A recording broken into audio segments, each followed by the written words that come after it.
इस तस्वीर में दिख रहा शख्स जिंदा होता अगर वो हिंदू नहीं होता। मारने वालों ने उनको मारने से पहले ना उनके राज्य के बारे में पूछा, ना उनकी भाषा के बारे में पूछा और ना उनकी जाति के बारे में पूछा। सिर्फ एक सवाल कि वो हिंदू है और धनाधन गोलियों से उसका सीना छलनी कर दिया। ना कोई दया, ना कोई रहम, सिर्फ एक सवाल, क्या तू हिंदू है? और उसको मौत का फैसला सुना दिया गया। जम्मू कश्मीर के पहलगांव में मंगलवार को दोपहर के करीब 3 बजे जो कुछ हुआ उसने इंसानियत को तारमतार कर दिया, मानवता को शर्मसार कर दिया, गंगा जमुना तहजीब के ऊपर क्वेश्चन मार्क खड़े कर दिए, हिंदुस्तान की एकता के ऊपर सवाल खड़े कर दिए। कश्मीर में 26 लोगों के मौत की पुष्टि हुई है और यह आंकड़ा भी बढ़ भी सकता है, लेकिन मौत कैसे हुई है अगर ये आप जानेंगे तो आपकी रूह कांप उठेगी, आपका इंसानियत पर से विश्वास उठ जाएगा। आतंकवादी सबसे पहले टूरिस्टों के पास जाते हैं और उनसे उनकी पैंट खोलने के लिए कहते हैं। वो देखना चाहते हैं कि यह हिंदू है या मुसलमान, और जब यह कन्फर्म हो जाता है तो वह उनके सीने पर गोली मार देते हैं। भारत में अक्सर हम गंगा जमुना तहजीब की बात करते हैं। वो कहते हैं कि मजहब हमें बैर करना नहीं सिखाता, लेकिन आज जो लोग ये सवाल कर रहे हैं कि गोली मारने से पहले धर्म क्यों पूछा गया, अगर मुसलमान आतंकवादी नहीं होता तो गोली मारने से पहले धर्म क्यों पूछा गया है।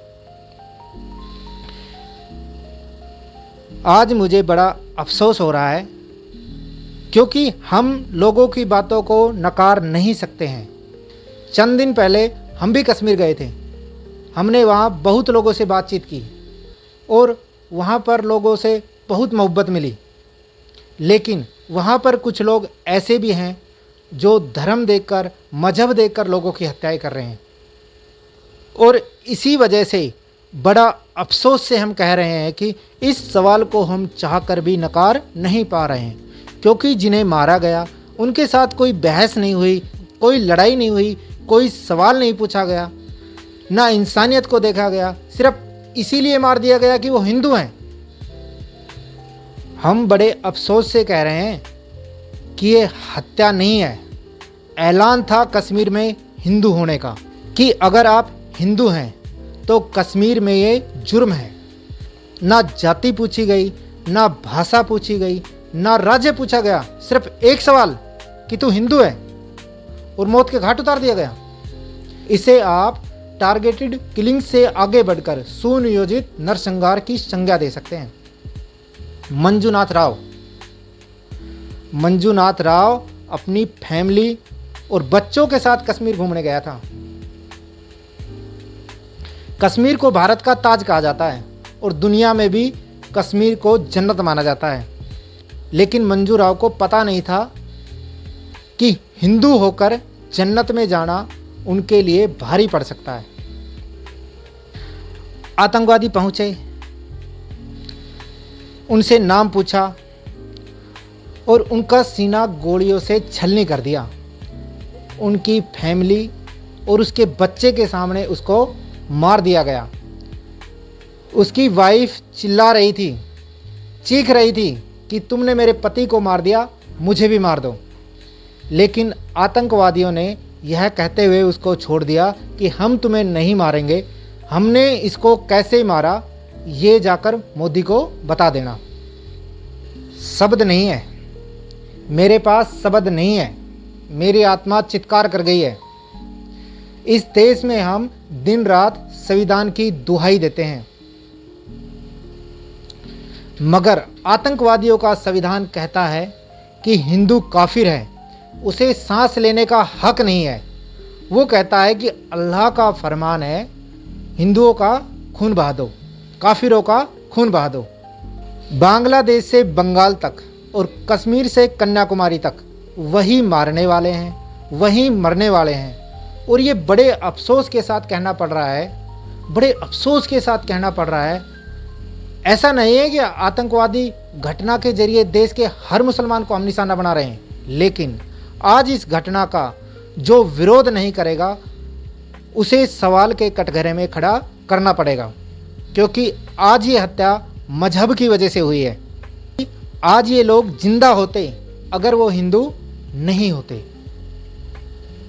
इसलिए आज हम हिंदू इस देश के मुसलमानों से कहेंगे कि आप आइए, हमारे साथ सुर में सुर मिलाकर बोलिए कि ये जो आतंकवादी घटना हुई है ये नाजायज़ है।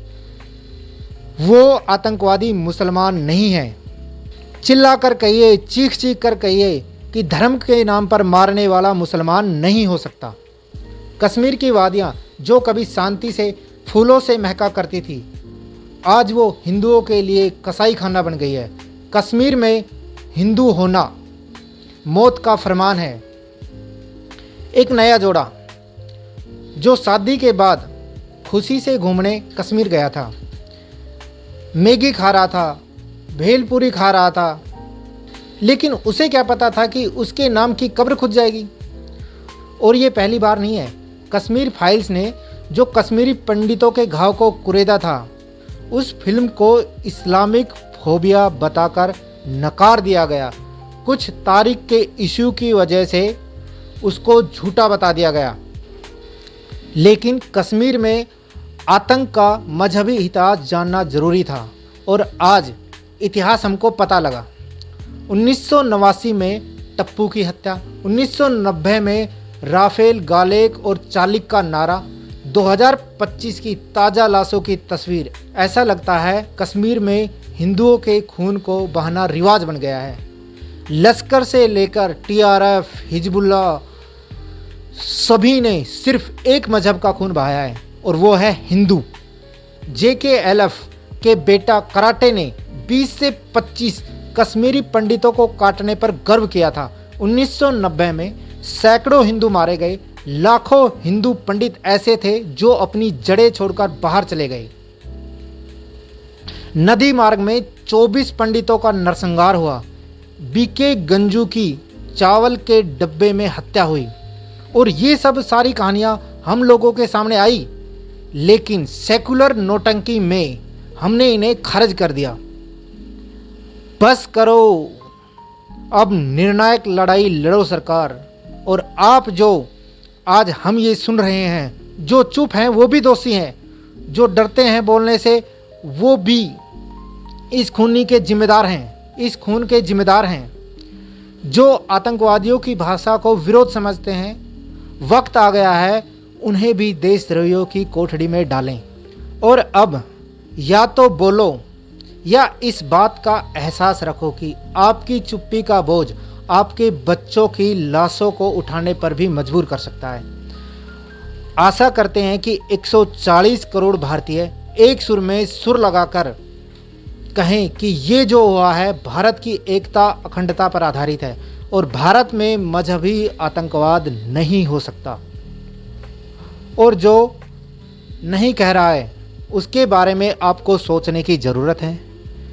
ईश्वर से हम मृतकों के परिजनों की शांति की कामना करते हैं। ओम शांति। जय हिंद, जय भारत।